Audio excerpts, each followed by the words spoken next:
Hello friend, हमारे YouTube channel में आप सबका बहुत बहुत स्वागत है। जो चले गए हैं उनका साथ, उनकी यादें हमारे लिए अनमोल हैं, अनमोल थी, अनमोल रहेंगी। उनकी यादें हमें जीने नहीं देती हैं। अच्छे लोग क्यों चले जाते हैं, बुरे लोग इस धरती पे रह जाते हैं। ये सारी चीज़ें हमें परेशान करती रहती हैं, हम परेशान हो जाते हैं ये सोच सोच के कि अब हम उनके बिना कैसे जीवन को आगे बढ़ाएंगे, हम कैसे जिएंगे, हमारी देखभाल कौन करेगा। इन सारी बातों को लेकर के हम परेशान होते हैं और हम जितना सोचते हैं हम उतना इस दलदल में फंसते चले जाते हैं। जबकि ये हर व्यक्ति जानता है कि जो आत्मा यहाँ धरती पे आई है उस आत्मा को एक दिन जाना है। अब आपके मन में ये भी सवाल उठ रहा होगा, जाना तो हर इंसान को है, पर एक होता है अपनी उम्र से जाना, एक होता है बिना उम्र के जाना। देखिए, दुख का जो जन्म होता है ना, वो प्रेम से होता है। हम अपने से इतना अटैच होते हैं, अपनों से इतना ज़्यादा उनसे प्रेम करते हैं, इसलिए हमें दुख होता है। एक तरह से हम ये भी कह सकते हैं, हम अपने स्वार्थ में भी उनसे बहुत ज़्यादा प्रेम करते हैं, उसकी वजह से भी दुख होता है। जैसे हम कहते ही हैं कि वो चले गए, अब हमें कौन देखेगा, हमारा पालन पोषण कौन करेगा, हमारी देखभाल कौन करेगा, परिवार कौन चलाएगा। ये क्या है? ये हमारा स्वार्थ ही तो है। क्या हमने कभी ये सोचा जो आत्मा गई है उसे भी तो कष्ट हुआ होगा, वो कैसे आगे की यात्रा बढ़ेगी। अगर हम ऐसे ही सोचते रहेंगे, ऐसे ही बैठे रहेंगे, क्या सारी चीज़ें सही हो जाएंगी, वो वापस आ जाएंगे? ऐसा कुछ भी तो होने वाला नहीं, ये आप अच्छी तरह से जानते हैं। ये हमारा अपना प्रेम होता है। जब किसी से हम अटैच नहीं होते, हमारा अटैचमेंट नहीं होता है, जब वो जाता है तो हमें कितना दुख होता है। मानो आपके मोहल्ले में कोई या आपके शहर में किसी की सॉरी मौत हो गई है तो आपको दुख होता है, बट कुछ समय के लिए होता है, क्योंकि आपका उसका अटैचमेंट नहीं है। आप सुने, हाँ वो व्यक्ति बहुत अच्छा था पर इस दुनिया से चला गया, आपको उतना दर्द नहीं होता। लेकिन उसी जगह अगर आपका कोई अपना जाता है तो आपको दुख बहुत ज़्यादा होता है, क्योंकि आपका उससे अटैचमेंट है। तो दुख का कारण ही प्रेम है। दुख का जन्म प्रेम से होता है और उसी प्रेम में हम उलझे रहते हैं और उसी प्रेम की वजह से हम कहते हैं तुम हमें छोड़ के क्यों चले गए, हम अपना जीवन क्यों बिताएं, कैसे बिताएंगे, हम तुम्हारे बिना कैसे जिएंगे। ये प्रेम ही हमारा है। उस व्यक्ति के प्रति हमारा जो प्रेम है वही मुझे विवश कर देता है। लेकिन इसी दुख के साथ साथ एक शोक भी बढ़ रहा है और हमारा जो शोक होता है उसका जन्म मोह से होता है। हमारा मोह, हमारी मोह माया, ये सब चीज़ें जो है हमें बहुत परेशान करती हैं और हमारे इसी मोह माया से हमें अपनी यात्रा को, गई उस आत्मा को परेशानी होती है। दुख का जन्म प्रेम से होता है, लेकिन सुख का जन्म हमारी मोह से होता है। और मोह जो कि अनशुद्ध है, ये अज्ञानता भरा है। हम अपने जो भी अच्छे बुरे कार्य करते हैं, इसी मोह में, माया में आके करते हैं। ये निश्चित है कि जो आत्मा आई है वो जाएगी, उसे जाना है, उसका समय निश्चित है, उसका वक्त निर्धारित है, उसका जाने का रास्ता निर्धारित है। वो कहाँ जाए, कहाँ से, उसके साथ कौन सी ऐसी घटना होगी जिससे उसे इस शरीर को त्यागना पड़ेगा। ये सारी चीज़ें हमारा शास्त्र कहता है, हमारे वेद पुराण कहते हैं, हमारे बड़े बुजुर्ग कहते हैं, हमारे महात्मा कहते हैं। ये बातें हम भी जानते हैं और यही बातें हम दूसरों को समझाते पे हैं। लेकिन जब वही चीज़ें हमारे ऊपर आ जाती हैं तो मानो हमारा मस्तिष्क कार्य ही नहीं कर रहा है। आपको एक घटना बताते हैं। एक बालक था, उसकी माँ गुजर गई थी। वो बालक इतना करुणा कंद कर रहा था, इतना रो रहा था। उसे देखने के बाद हर व्यक्ति ठहर जाता था, सहम सा जाता था।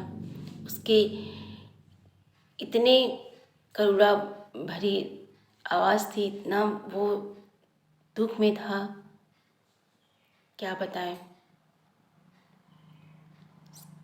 वो बहुत रो रहा था, इतना रो रहा था, इतना रो रहा था कि उसे देखने के बाद किसी की आंखें ऐसी नहीं बची जो नम ना हुई हो। एक गुरुजी आए, उसे समझाने लगे। वो बोला, मेरी माँ के अलावा इस दुनिया में और कोई नहीं था, मैं अब अकेला, मैं असहाय, मैं कहाँ जाऊँ, मैं क्या करूँ। माँ मुझे छोड़ के चली गई। तो उस गुरु ने कहा कि आप मेरे आश्रम में चलो बेटा, आप मेरे साथ रहेंगे। अब आपकी माँ वापस नहीं आ सकती, आप कितना भी रो लो, कुछ भी कर लो, तुम्हारी माँ वापस नहीं आ सकती। गुरुजी ने उसे बहुत समझाया। उन्होंने कहा, ये शरीर नाश्वर है पर आत्मा अजर अमर है, आत्मा कभी मरती नहीं है। आपकी माँ आगे की यात्रा पे गई हैं, आप जब और बड़े हो जाएंगे तो इस चीज़ को और गहराई से समझ जाएंगे। गुरु ने इसे समझाया और वो बालक समझ गया और अपना रोना बंद कर दिया। कुछ समय बाद गुरुजी की माँ का देहांत हो गया। गुरुजी विलाप करने लगे, रोने लगे। वो बालक आया, हाथ जोड़कर बोला, गुरु, मेरी छोटी मुँह बड़ी बात हो जाएगी, लेकिन गुरुजी, जब मेरी माँ मरी थी, इस दुनिया से गई थी, तो आप मुझे तसल्ली दे रहे थे, आप मुझे कह रहे थे कि यह शरीर नाश्वर है, ये इसे जाना ही पड़ता है, आत्मा को अपने आगे की यात्रा करनी ही पड़ती है। वो शरीर छोड़े हैं लेकिन आत्मा अजर अमर है, आत्मा नहीं मरती है। आप तो बहुत बड़े ज्ञानी हैं, फिर आप ऐसा विलाप क्यों कर रहे हैं, आप क्यों रो रहे हैं। तो जानते हैं गुरुजी ने क्या कहा। गुरुजी ने कहा, बेटा, उस दिन जो आत्मा गई थी वो तुम्हारी माँ थी, लेकिन आज जो आत्मा छोड़ के गई है वो मेरी माँ है। इसका अर्थ कि जिसका दर्द होता है ना, वही जानता है। दूसरों को समझाना बहुत आसान होता है, दूसरों को कहना बहुत आसान होता है, पर वही चीज़ें जब खुद पे आ जाती हैं तो इंसान टूट जाता है। तब वो इंसान इस बात को ज़रा सा भी नहीं मानता, उसका दिल नहीं मानता। वो अलग की बात है कि कुछ समय व्यतीत होने के बाद धीरे धीरे वो चीज़ें अपने आप को समझाने लगता है, समझ जाता है। हाँ, वो तुरंत नहीं समझता, लेकिन वो सारी चीज़ें उसके पता होने के बावजूद कुछ दिन के बाद उसे ये चीज़ें आसानी से समझ में आ जाती है, क्योंकि वो उन चीज़ों के बारे में पहले से जानता है।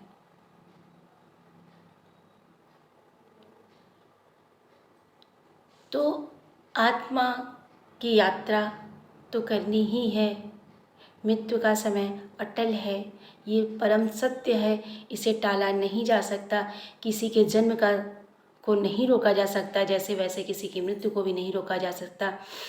अगर किसी की मृत्यु को रोका जा सकता तो बहुत सारे इस धरती पे तपस्वी पैदा हुए हैं, बहुत सारे ज्ञानी पैदा हुए हैं। वो चाहते तो अपने अपनों को नहीं जाने देते, लेकिन इस प्रकृति के नियम का पालन हर प्राणी को करना होता है। स्वयं जब प्रभु इस धरती पे आए, वो अपना संघर्ष भरा जीवन व्यतीत किए और हमको ये प्रेरणा दिए कि आपको ऐसे ही संघर्ष भरा जीवन यहाँ पे व्यतीत करना है। आप कह सकते हैं दूसरे शब्दों में कि आत्मा को जो भी कर्म के अनुसार फल मिलता है, अच्छा फल मिलता है तो अच्छा भुगतते हैं, और अगर हमारे कर्म बुरे होते हैं तो उसका जो बुरा फल होता है उसे भुगतने के लिए हम यहाँ धरती पे आते हैं। वहाँ पे कोई हमें पनिश नहीं करता है।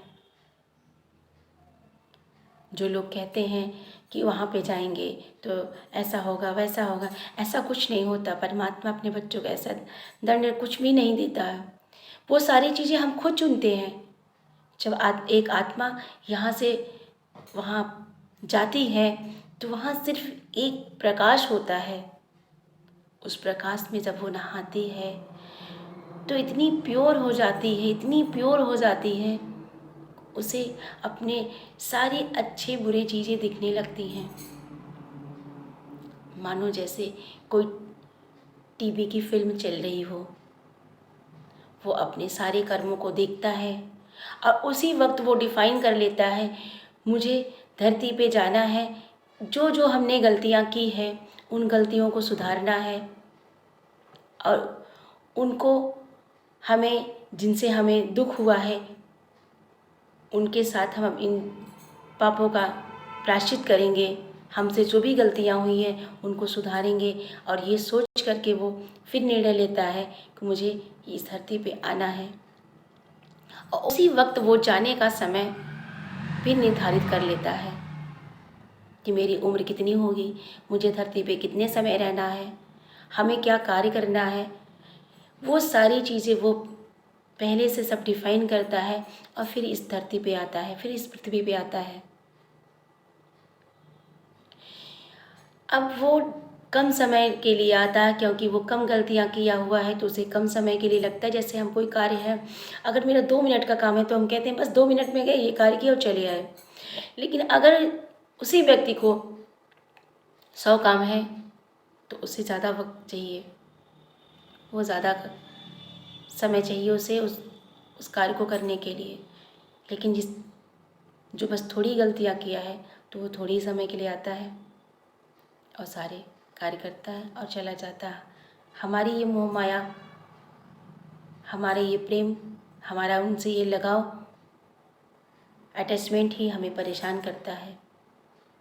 आप एक बार सोचिए, बहुत सारी आत्माएं रोज़ जाती हैं, आप टीवी न्यूज़ चैनल में देखते हैं, पेपर में पढ़ते हैं, क्या उनको हमसे कोई दुख होता है, या हमको उनको जाने का कोई गम होता है, दुख होता है? 2 मिनट के लिए इंसानियत की वजह से कहते ऐसी घटना हो गई, लेकिन वो दुख नहीं होता है जो उसके अपनों को होगा, क्योंकि हमारा उनसे अटैचमेंट नहीं है। अगर किसी आत्मा से हमारा अटैचमेंट नहीं होता तो हमें दुख नहीं होती। अगर हम आत्मा को अच्छी तरह से जान लें, आत्मा अजर अमर होती है, वो कभी मरती नहीं है। हम बस इसी बात को मान लें कि वो आगे की यात्रा पे गई है तो ज़्यादा अच्छा होगा। फिलहाल इन सब टॉपिक पे अगर हम बात करेंगे तो वीडियो बहुत ही ज़्यादा लंबी हो जाएगी, इसलिए आत्माओं पे हम बात नहीं करेंगे। बस आप इतना जानिए कि जो आत्मा गई है वो अपने अगले कार्य को करने के लिए गई है, आगे का कार्य जो उसका है उसको करने के लिए गई है, अपनी आगे की यात्रा पे गई है, उसमें हमें कोई बाधा नहीं करनी चाहिए। हमारे शोक से, हमारे दुख दर्द से उस आत्मा को भी कष्ट होता है, हमारे आंसू उसको आगे बढ़ने नहीं देते हैं। इसलिए कहा जाता है कि आप रोइए नहीं, आप अपने आप को दुख मत दीजिए, आप ये ईश्वर से प्रार्थना करिए, उस आत्मा से प्रार्थना करिए कि वो आपको आशीर्वाद दें, आप अपने जीवन के पथ पे आगे बढ़िए। और अगर आपको मेरी ये वीडियो अच्छी लगती है तो अपनों में आप शेयर करिए और लाइक करिए। शायद ये मेरा वीडियो किसी के जीवन में कुछ काम आ सके। देखिए, मैं अपने हर वीडियो में ये कहती हूँ कि हर इंसान को एक कोशिश ज़रूर करनी चाहिए, सिर्फ अपने लिए ही मत जिए, दूसरों के लिए भी जिए, ताकि आप जब उस लोक में जाएं तो आप देखें तो आपको ये खुशी हो कि मैं कुछ नेक काम करने आया। क्योंकि जो उद्देश्य लेके हम आते हैं, यहाँ आने के बाद वो चीज़ें भूल जाती हैं और हम यहाँ के सुख सुविधा वो विलास में ही उलझे पड़े रह जाते हैं। आप जब तक अपने उद्देश्य को, नेक काम को करने को नहीं करेंगे, कार्य को नहीं करेंगे, तब तक आपका ऐसे ही आना जाना, गमों दुखों को, दर्द को झेलना लगा रहेगा। आपके नेक कर्मों से ही आपके आगे की यात्रा तय होती है। आपके नेक कार्य से ही आपके जीवन के आगे की यात्रा में क्या है, कैसे करना है, ये सारी डिफाइन होती है। इसलिए अपने कर्म को प्रधान माना गया है। आपके वेद शास्त्र भी कर्म को प्रधान मानते हैं, आपके देवता भी कर्म को प्रधान मानते हैं, ये आप भी जानते हैं। तो आप अच्छे कर्म करिए। कर्म तो बहुत से हैं, पर उनमें से जो अच्छे कर्म हैं आप वो करने आए हैं। आप एक ऐसी आत्मा शक्ति हैं जो कुछ भी कर सकते हैं। अब आप हमको इजाज़त दीजिए। नमस्कार।